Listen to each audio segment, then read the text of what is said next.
Welcome back to Encouragement on Fire. I'm Shirley Farrar, and we are continuing part 2 of our interview with Pastor Brian Fox. Let's get started.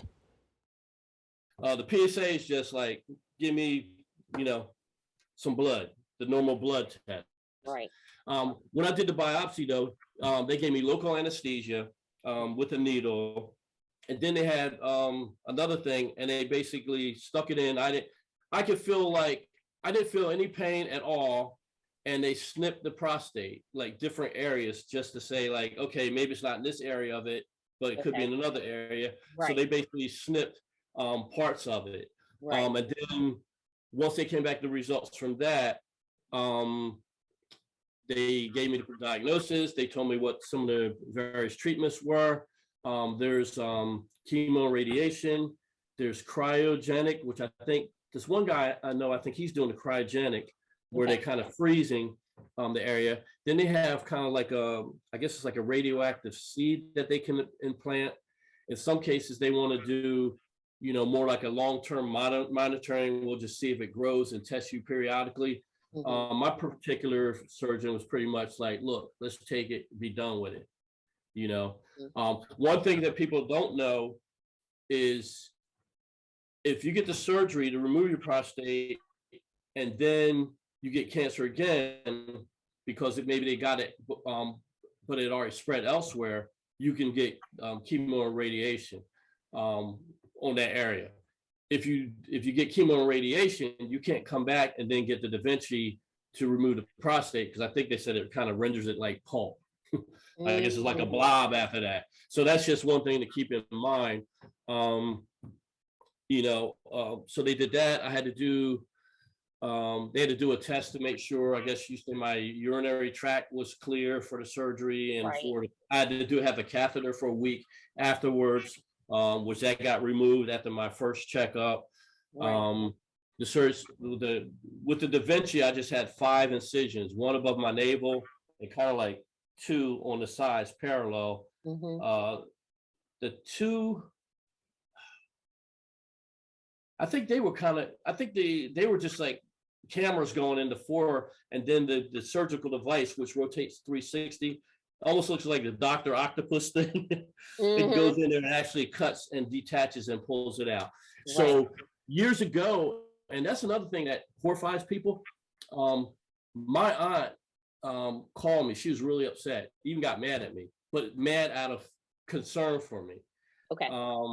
Because she had somebody in the family that had the surgery years ago. And apparently they used to gut you like a fish, and you could lose like 3/4 of your blood having that procedure. Now it's just 5 small incisions. I only have like one scar out of the whole thing. That's really noticeable, which I'm like, whatever. And I think they said you lose like maybe 50 cc's of blood. So you barely lose any blood. Wow. When I came out of the procedure, like I said, I had a catheter for a week. After that, you basically have to do Kegels and stuff, and you had to reteach your body, not to go on yourself, basically. So I had to do that. And they told me for the first 3 weeks, for the first week, don't go up and down the steps more than once. Split level house, no problem. Then they told me not to lift over 10 pounds, I guess, for the first week or so, which I did, and found out like why when I tried to pick up 2 casseroles. I was like, ooh.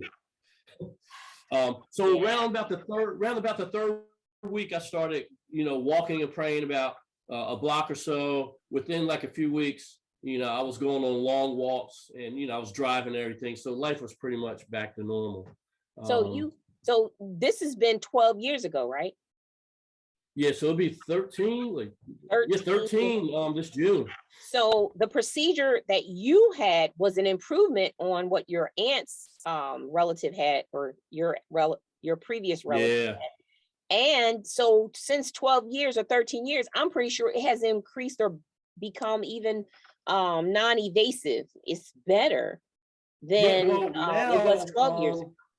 Yeah, like I said, it was state of the art. And I think Lady Lords was one of the only hospitals in the area that had the Da Vinci. Now I think you see the Da Vinci all over the place. Like I drove over on Walt Whitman Bridge one day. It was a billboard talking about it. I think they use it for prostate, gallbladder, kidney.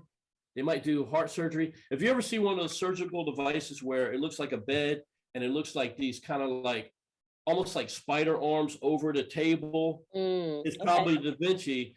And the surgeon himself, he's sitting in a console on the other side of the room looking at the monitor, kind of like with these two paddles, and he can rotate it and pinch and pull in and out. So he's over at the side doing the surgery, and not like cutting you with a traditional scalpel. So now it's you have less scarring, you're back to work in no time. And the thing of it is you don't even have to get there to that degree, possibly by just getting annual checkups, exercising, eating right, doing the things that preventive.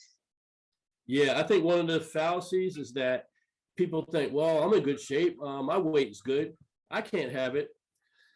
I can almost guarantee you I was probably in shape, probably in better shape than 80 to 90% of the people. I'd literally gone through, I remember running miles. Yeah. I was thin. I could run miles. I did martial arts train. I played basketball. I used to coach my team. I ran up down the floor just as fast as them. Yeah. I came to your husband's basketball, sessions where we did the Bible study, Benny. So I was in great shape. You can't go by you can't go by how you look on the outside. You have to get the test. And matter of fact, I would even say maybe not as soon as Black people, but when I went for my surgical, my pre-surgical things at the hospital, they had this one session where they had us come in and speak to a surgical nurse, and she did a presentation, asked if we had any questions. There was a 29-year-old white man, same prostate cancer. So that he might have been a rarity, but it can happen. So that's why it's important just to get checkups, to let your doctor get a feel for like where you're at. It's really important. So, cancer, it affects every culture. It affects men, women, it affects everyone. And if, like you said, if we're doing those annual checkups, you can catch it quickly. But even in that, you could be the most fit person and it affects your life. And so you just have to, like you said, be that conqueror, address it head on, say, okay, I'm going to win this battle and move forward and have support. You had your wife, you had your family around you, you had your church family, and saying, I'm going to beat this. I'm not going to stay in this situation. And that's one of the reasons why we started this podcast. So people can come online, they can hear stories like yours, and they can actually get good content, good information. You gave a couple of great insights. I was listening, and I'm hoping that the listeners were listening. Just knowing that, first of all, as a Black man, don't be so macho that you can't get a checkup. You need to get in there. You need to do, that's the macho thing, to get in there and have the checkup. A disease don't care how macho you are, how fast you can run, how much you could bench press. It does not care. Right. And you made me think of another point I meant to mention, and I think this is something that's kind of universal to Black community too. I'm scared to go to the doctor because I don't know what I might hear. You're going to end up at the doctor anyway if you got a problem. I'd rather hear something I'm afraid of early than hear it when it's further in, more damage has been done, and it might be life-threatening or fatal. Yeah. So you got to deal with fear. Give me the early version, not the late one when it's too late. Yeah. Not that we should be fearful, but I'm just saying, like, the mindsets, like, I'm scared to go because I might find out something. No, you want to find out something as early as possible. It's not going away. You talked about the Facebook group that you have of all these men, and they're talking about, well, I don't want to go to the doctor. I'm afraid to go to the doctor. Well, a friend of mine and a friend of yours, we're not going to mention who it is. Yeah, but this individual knows something's going on with him, and he has not gone to the doctor. And I want you to speak to him. You don't know who it is, but I want you to speak to him and tell him, what should he do? Because he literally has been feeling some kind of way in his body, and he's afraid to go. So what would I you would say, number one, if you feel something in your body's warning you or telling you of something that is present that needs to be addressed. And it's almost like any other problem in life. You know, if my indicator, a warning light comes on in my car, your oil's low, or so there's something wrong with your system in your car. You can keep driving and just say, I'm just going to ignore the warning indicator. At some point, that car is going to break down. So the warning is a place to save you from further harm, or to notify you in advance of something that you could address now when it's much easier. And then if he's a person or she is a person of faith, I would say that, you know, the word tells us that God is not giving us the spirit of fear, but he's given us three other things: power, love, and here's that last one, a sound mind. A sound mind does not try to stick, using the analogy, your head in the sand and pretend that nothing is wrong when something is wrong. A sound mind says something is wrong. I need to determine what it is and come to a resolution. And see, we don't serve a God that tells us to, you know, hide our hand in the sand. Our God tells us, we walk in faith, and we pronounce like the goodness of God and what God can do in us and through us. He tells us, like, okay, come to me when you're in need, call out to me, draw near to me. Yes. Amen. And he'll reach out to us and meet our needs. But if you're not presenting to him, you're not even doing what the Bible says. He tells us to cast our cares on him because he cares for us. Mm-hmm. It tells us that he's a high priest that is well acquainted with our sufferings. I'm paraphrasing. And because of that, we can run to him for grace and mercy in times of need. So he's telling us we should face stuff and run to him, not go into avoidance mode. We're conquerors. Conquerors don't run. Conquerors don't hide. Conquerors don't proceed. They don't pretend that a skirmish or a battle is not on horizon. They face it. They hone their swords like you got behind you. That's and they say, all right, let's go. It's time to get busy. Let's go fight that thing. I encourage. Yes. Go ahead. I encourage the person, like, don't hide from the battle. Put on your full armor. Put on your helmet. Grab your shield of faith. Get your sword of the spirit. Mm-hmm. Get your feet shod with the preparation of the gospel of peace. Get your loins girded up with truth and go fight that thing. Don't evade it. Because you're going to fight a battle anyway. Fight it early. That was a good word right there. That was the pastor coming out right there. That was good. To be more than a conqueror, because it doesn't matter whether there's an end result, whether it's on the other side or not. He called you healed. He called you to this moment in time.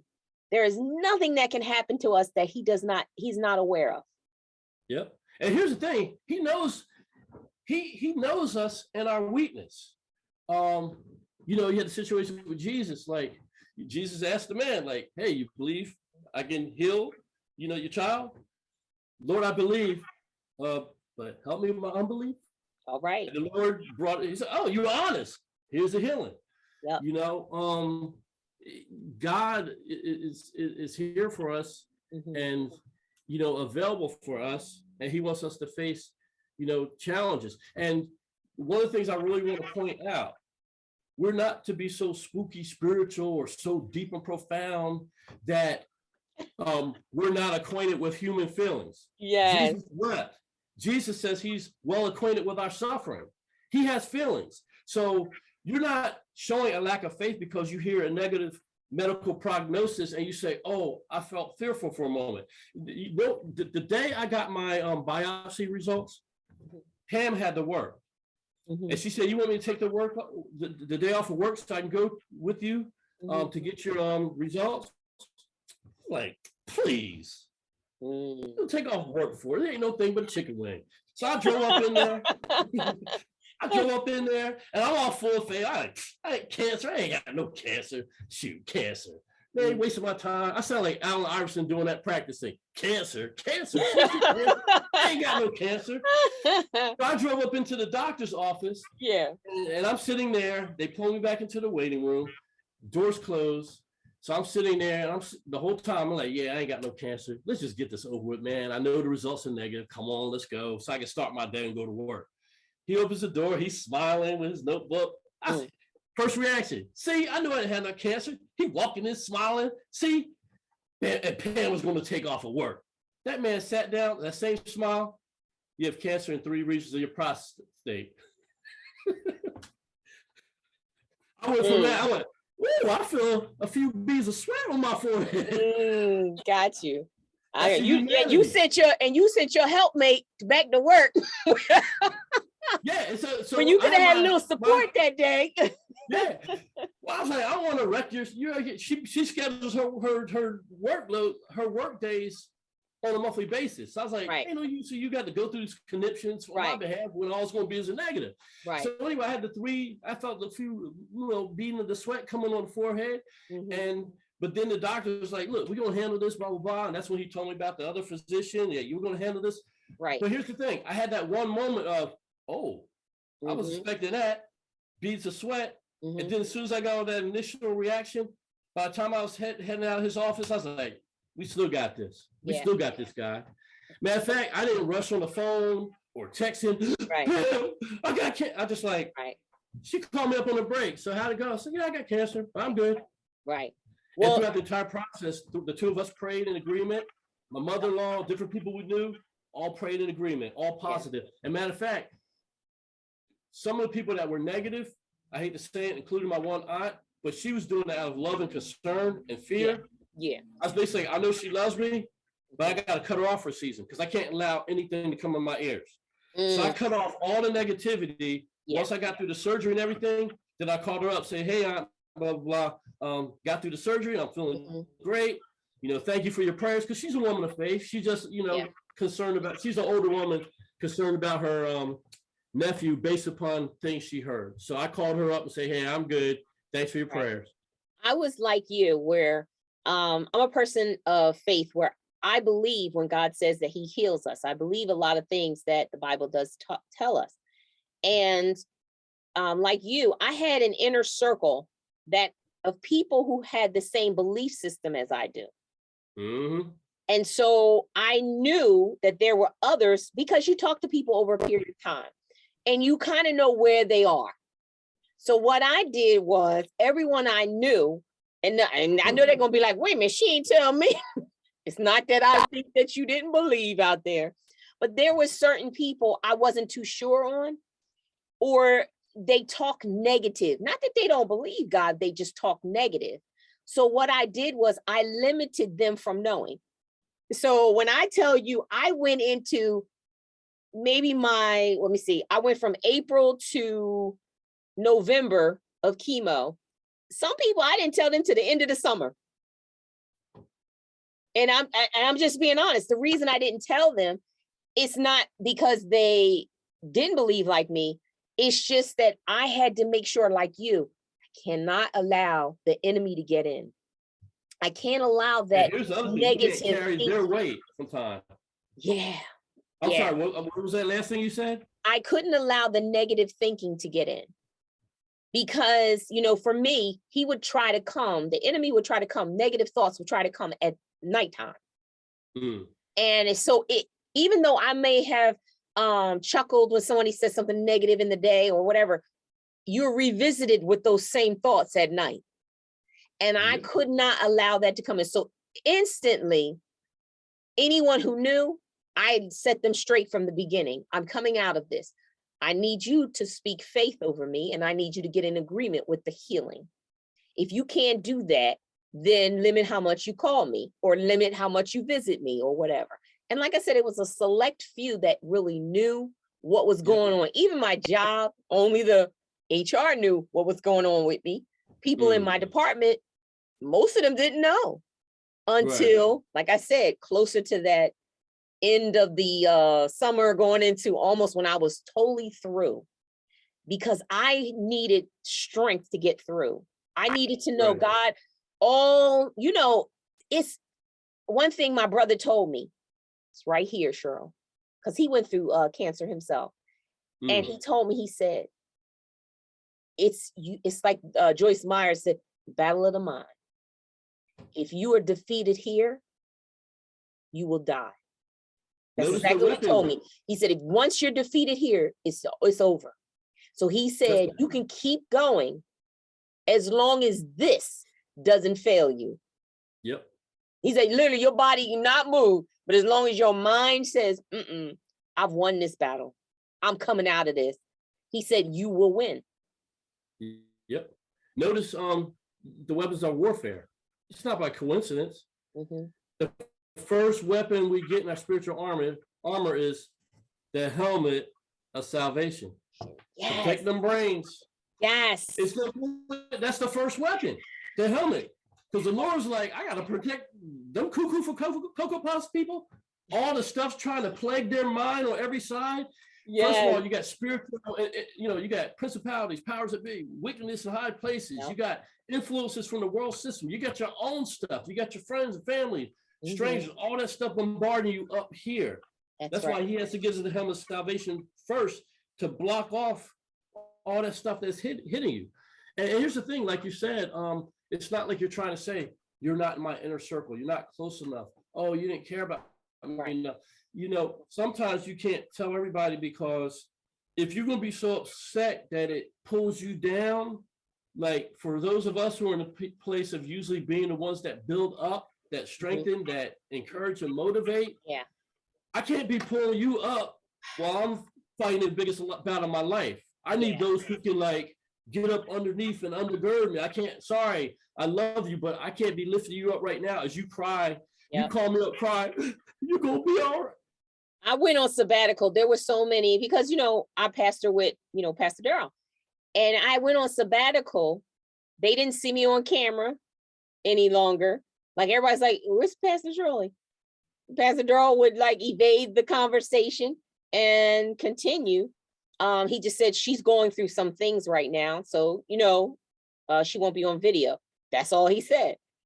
And I was going through behind the scenes. And sometimes you have to pull yourself away from major events, major things, because this is a life-threatening battle and I plan to win. And all of my energy is going towards winning. Right. Like somebody who's in a triathlon. Well, guess what? You're not going to see them at the diner eating fast food, you know, fast food, or you're not going to see them staying up late at night. Why? Because they have a regimen now they have to do every single day in order for them to be able to win or come close, you know, and that's the mindset that I had taken, that I'm going to win this. I don't know how I'm going to win it, but I'm going to win this, and I'm going to come out on the other side. The concept of death, or even like some type of impact where I wouldn't get back to what was my norm, never crossed my mind. Yeah. I mean, and here's the thing, sometimes we have physical things that come out of something. Like one of the things associated with your prostate being removed, I also say you got it's not a vasectomy, but you're not going to have children, you know, not naturally. Right. But I had 2 kids, so for me that wasn't an effect. The 29-year-old white guy, you know, like, that's very, very hard, you know. But maybe they stored something. But outside of that thing, everything else in my life, I expected to come back to normal, and it did. Yeah. And that's, I never questioned it. The thought never crossed my mind one iota that I was not only going to live, but I was going to get back to normal in my everyday life. And that's what I did. Let me tell you what happened to me. Some things slower than others, but they all came back. Yeah. What happened to me is when I found out about all of this, you know, doubt did start to creep in, and I sat there and I was talking, I was in prayer, and the Lord gave me, you know, he said, pick a date. So at the time I picked the 18th, but I moved it back to the 25th. But he said, you're going to have a celebration day. That's what he said. Now, this is before I started chemo. See how I'm just saying, right? You're going to have a celebration date. So he said June, June 18th, June 25th, whatever. And you're going to celebrate and you're going to give me thanks. I immediately said, thank you, Father, because I'm in prayer. And that's exactly what came across my mind. I was like, oh my goodness. And so ever since then, that's all I've been talking about. But that's all I've been talking about. You invited. So, yeah, I'm just saying, that's all I've been talking about. Having this celebration day because I'm going to give thanks to God. Because I could have been in a situation where, guess what? I couldn't. Exactly. I was talking to him face to face instead. And in addition to that same conversation, the podcast, the programs that we're going to be doing in the future, the walkathon, all of those things, he started to literally, it was like, when people say, well, you're not really talking to God. I couldn't come up with this by myself. I'm just, they say, I'm not that smart. I mean, I'm smart, but I'm not that smart. He was giving me specific things on the diagram behind me. You understand? Specific things to the context, what to do next. There's all these things that 2-3 years out, I have written down because he just kept talking to me. And I was just writing. On how not to help myself. See, it's not about that. Why are we here? Why are we living? It's because it's somebody else. Our testimonies is not about us. It's about I'm sharing this information. You're telling your testimony because somebody out there is going through and they need to hear what you're saying. And now they're going to be better for it. And that's what this is all about. Paying it forward, situations as well. I'm literally laying in the bed after my surgery. At that point, I had like a fever, and the Lord tells me, like, I'm one of the higher members of ministers of the church. He tells me, you're not going back, you're starting a church. I'm like, seriously? I think I literally cocked my head, like, seriously? I'm laying in the bed, post-surgery, with a catheter, and you're telling me I'm starting a church? Seriously? Hey. Pick a better time, like maybe a week from now, 2 weeks from now. No, I'm laying here in the bed with a fever, post-surgery. But that's where faith kicks in. That's where faith and trust. You trust him in your most vulnerable time. You say, he telling you something that, what? What are you talking about? Have you seen me lately? But that's like David and Goliath. David was sitting there saying, you seen him, Lord. You want me to do what? But he believed him. He believed him. And that's the thing. We listen. He tells us how to proceed. He gives us instructions and goals. Then he'll tell us how to proceed. He told me, you're not going back there. You're starting a church. And I was like, okay. And then I was like, as soon as I said, okay, it's basically like, start looking for places. So I started looking for places. I actually, the place we ended up for years, the Fortnightly. Yeah. That's the first place I called. Way more expensive than we could afford.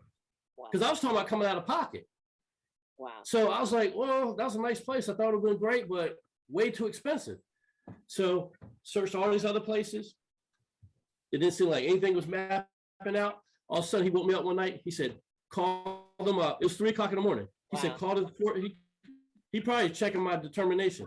He said, call the Haddon Fortnightly. Tell them that you're going to pay them this amount. I called them up. I said, this is Brian Fox.